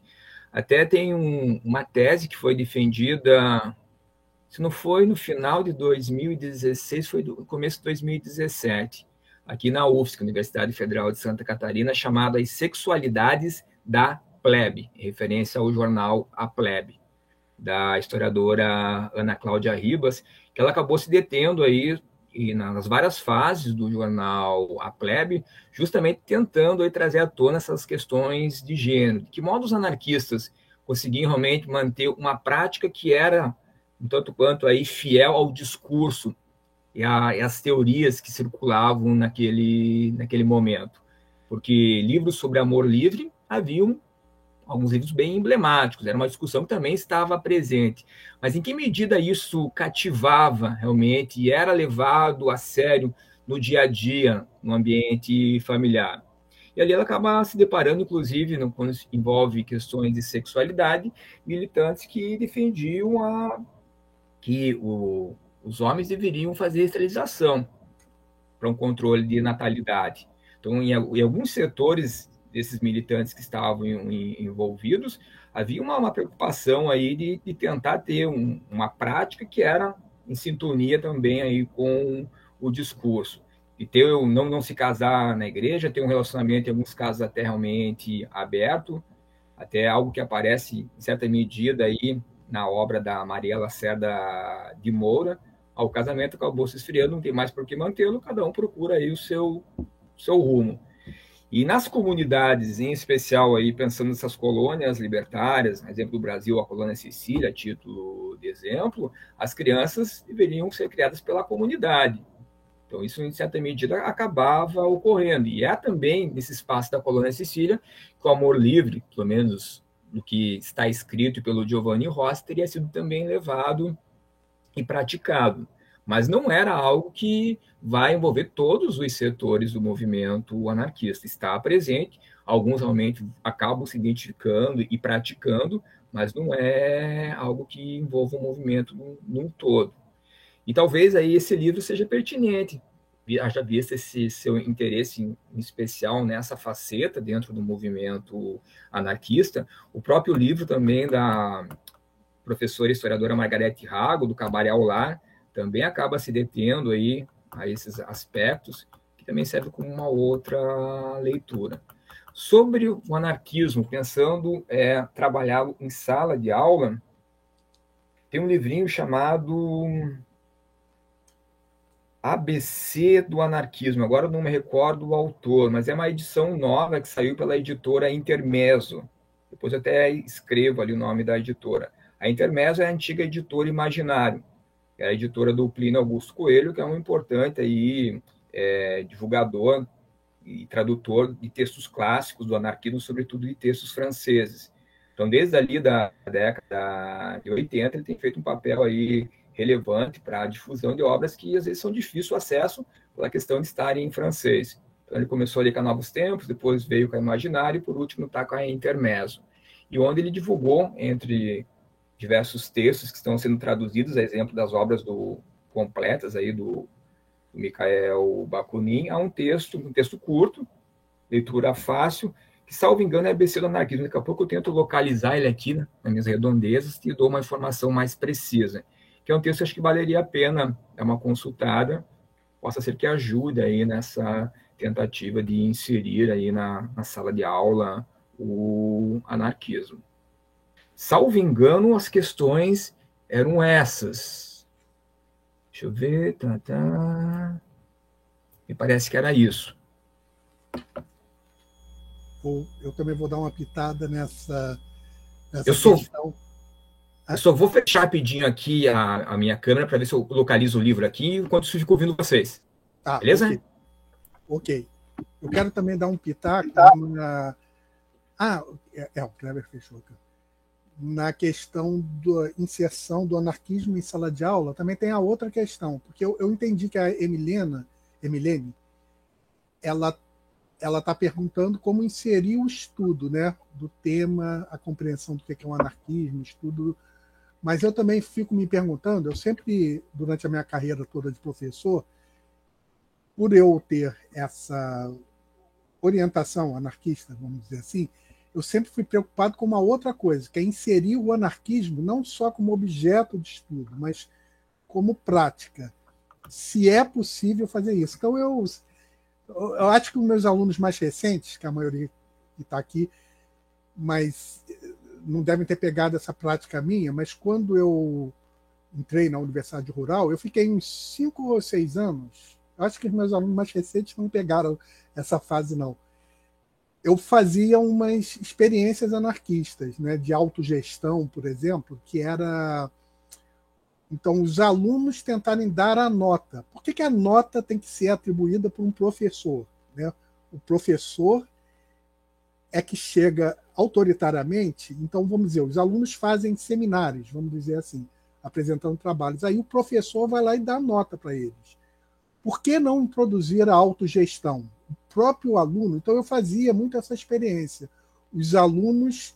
Todos os alunos assistiam aos seminários apresentados pelos outros alunos e, no final, todos os alunos davam nota, ou seja, era uma tentativa de introduzir a autogestão, que é um conceito anarquista, né? Assim como os operários poderiam autogestionar uma fábrica, a produção, os alunos poderiam também participar da autogestão nesse sentido. Por que eles não darem uma nota? Eu tentei durante isso, ainda são coisas que eu ainda vou tentando. E outra coisa que a gente pensa muito é a presença, né? A presença, então, liberar a presença. Ninguém é obrigado. Mas a coisa que eu me embati nessa minha trajetória como professor, tentando inserir elementos anarquistas na prática, né, dos alunos, é que a sociedade ela é muito autoritária, né? Então, o próprio núcleo familiar ele é muito autoritário e acaba condicionando. Então, por exemplo, se você não cobrar a presença, o aluno não vai. Por quê? Porque ele espera, ele não pensa anarquisticamente. Não, eu tenho que ir exatamente, porque não está sendo cobrado para valorizar, né, esse não autoritarismo. Não, ele acha que é um relaxamento, aí deixa de ir. Então, deixa de ir na aula, por exemplo. Né? Então, o núcleo familiar, a própria sociedade, ela é muito autoritária e dificulta as tentativas, mas é um desafio, né, dos professores irem introduzindo uma mentalidade e uma prática anarquista na sala de aula. Como eu acho que também é a questão de gênero, né, porque mesmo você pensando, né, tentando pensar as relações de gênero de uma maneira anarquista, a própria sociedade, desde cedo, ela vai formando uma mentalidade sexista, né, em homens e mulheres, digamos assim. Né? Eu não sei se todas as mulheres concordariam aqui com o que eu estou dizendo, mas o sexismo ele não está só nos homens. O sexismo, o patriarcalismo, ele está na sociedade como um todo, inclusive nas mulheres, que educam o seu filho de uma maneira e a filha de uma outra, e assim por diante. Já é antiga essa discussão, eu não sei se todos aqui concordarão, né? Principalmente as mulheres, né? Mas eu também levanto isso. Se o machismo, o sexismo, vamos dizer, os aspectos negativos da sociedade patriarcal, eles não estão na sociedade como um todo, e não apenas nos homens, e por isso, ou seja, estão na família, inclusive a população, nas mulheres também, que constituem a família. Tem o pai e a mãe, né, nessa estrutura, e que reproduzem isso também.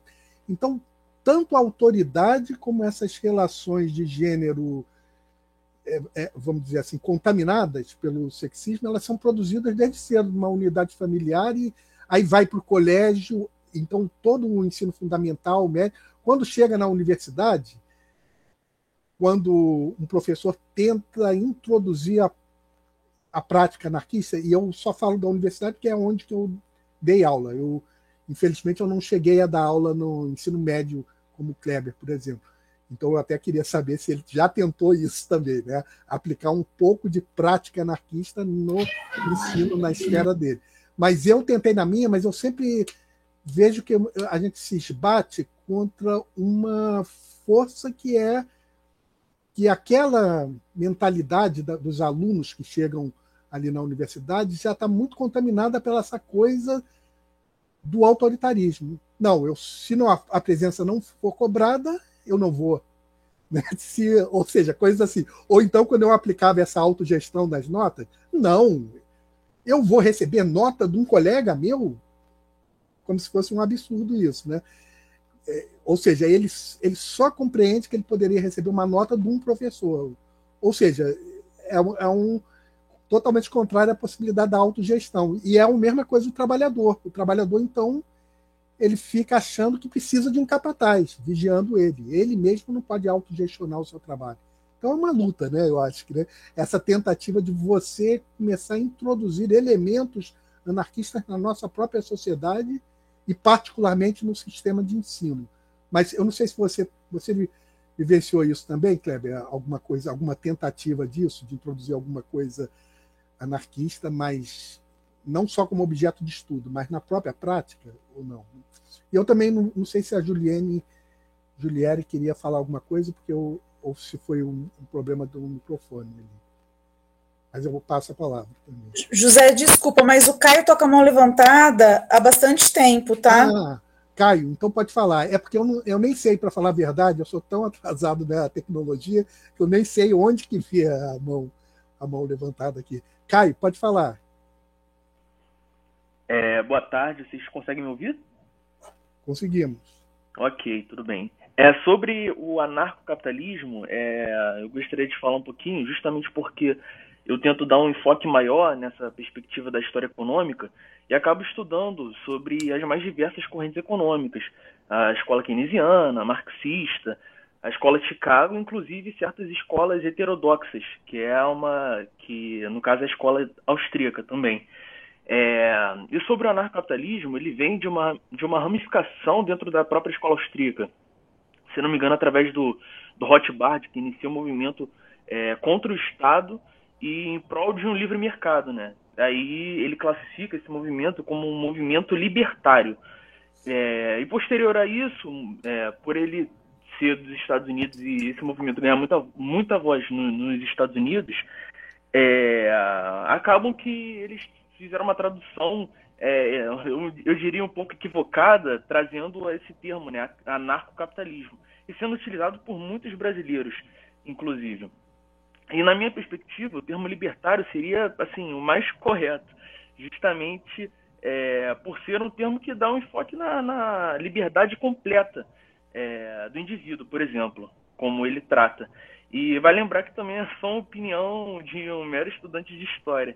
E sendo um pouquinho chato, eu acabo discordando um pouquinho do professor Assunção por classificar o anarcocapitalismo como ultraliberalismo, justamente porque, assim, não sei hoje em dia, mas o liberalismo clássico, que vem de Adam Smith, John Locke, eles justamente justificam a necessidade de um Estado, né, através principalmente do John Locke. Enfim, eu tenho também uma perguntinha para os dois professores, que seria o seguinte: se vocês fossem classificar o anarquismo em um dicionário, com poucas palavras, qual seria a definição correta, então, se há uma definição correta? Kleber, começa você, que depois eu vou pensar pela primeira vez isso, né? Como uma definição, né, sintética que limpasse dos problemas, né? Mas essa é uma pergunta super interessante, né? Mas também tem, se você quiser responder às outras colocações do Caio, também. Agradeço, Caio, a observação, bem pertinente. Inclusive, a expressão também libertarismo é utilizada aí por tal corrente aí de pensamento. E pensando aí em algo realmente que fosse como um verbete, em poucas palavras, eu definiria o anarquismo ali como filosofia e movimento que busca uma transformação radical da sociedade em busca aí de uma sociedade aí mais justa, onde para essa justiça não haveria necessidade aí do papel do Estado e, em certa medida, também da igreja. Mas isso é sendo realmente muito, muito raso, uma tentativa aí de definir até porque se for pegar ali a origem da palavra anarquia, costuma ser traduzida sem governo. Então seria o autogoverno, a autogestão, como vai ser um termo cunhado aí na década de final de 50, começo de 60.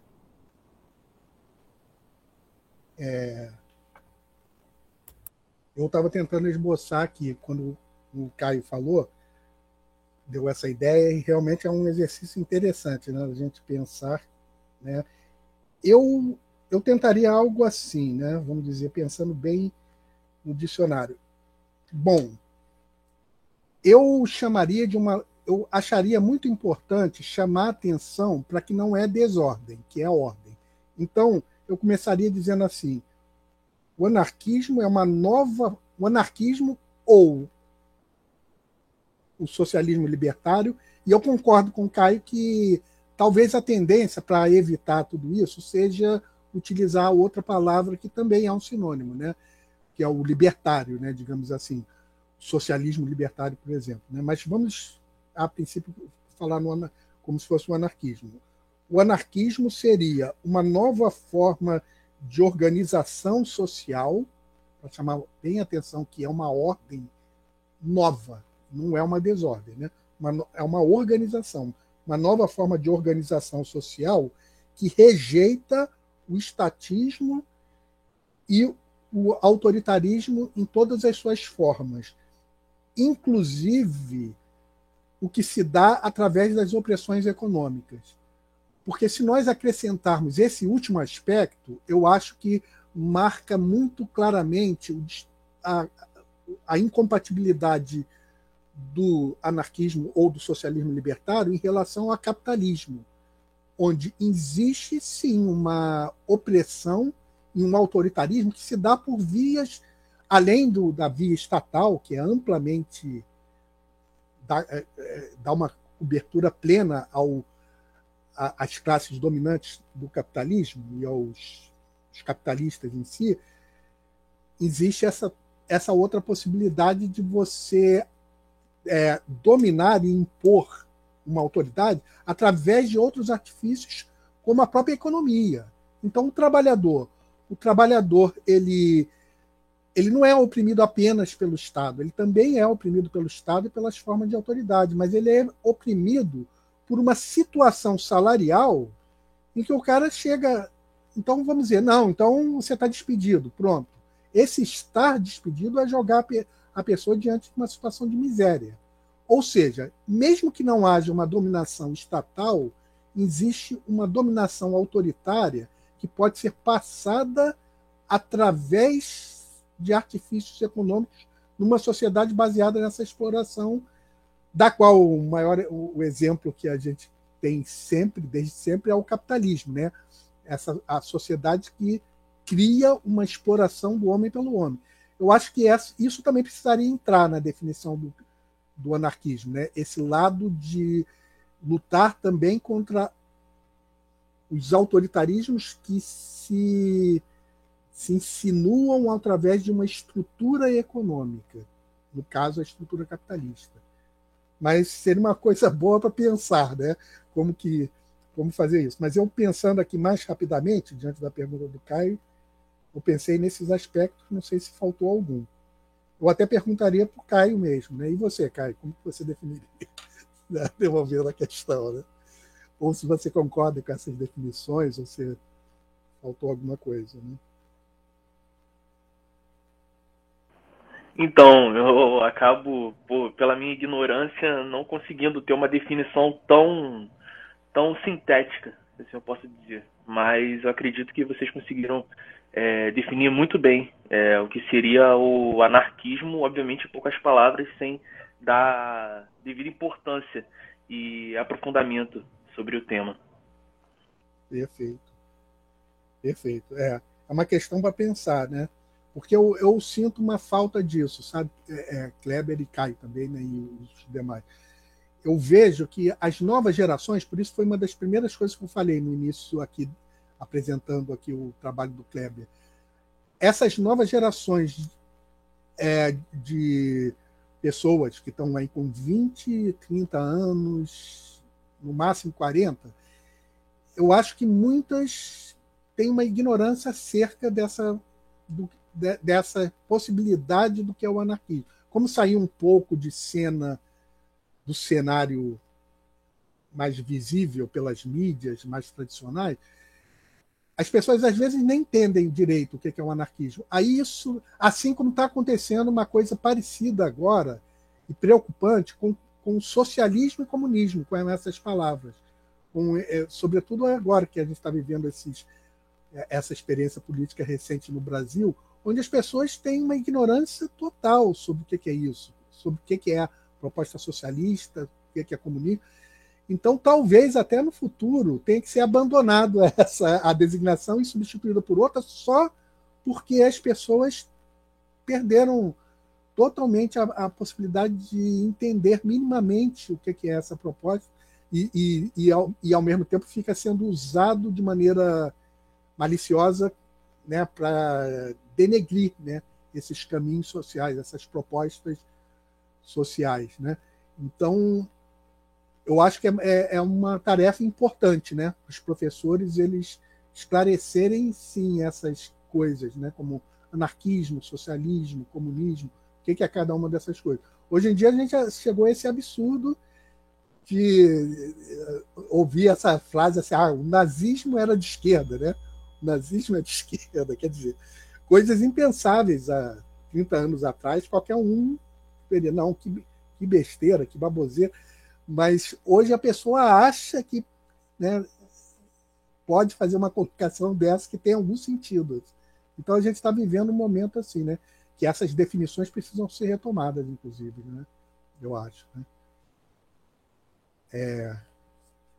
Eu não sei se tem mais alguém está com a mão levantada? Eu até hoje eu confesso que eu nem observei aonde que aparece a mão.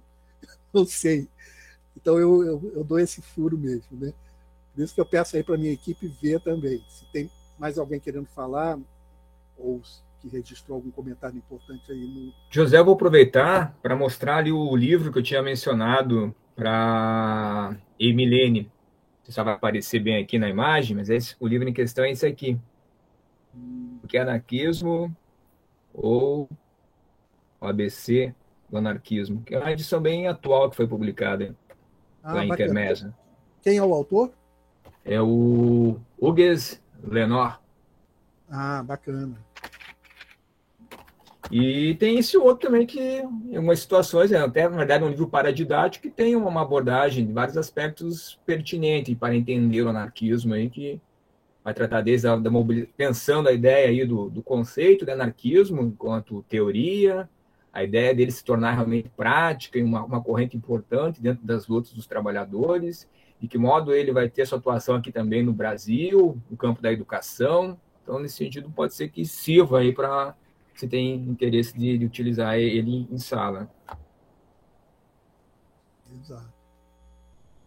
Temos mais alguém? Marcele ou Milena? Vitória, não sei se está presente. O pessoal da minha equipe aqui. Sabe? Tem mais alguém aí que fez alguma observação? Não? Ah, tá ali a Vitória. Tem mais alguém? Acho que não, né? Acho que não tem mais não, professor. Agora, a gente chegou aqui, pelo que eu estou vendo aqui, também a gente chegou aqui no nosso horizonte, né? Que é esse mesmo, né? 16 horas. Então, a gente geralmente tem a primeira hora, começa às 14, até às 3 tem a parte da palestra, e depois já tem esse debate. Hoje rendeu um bom debate aqui, né?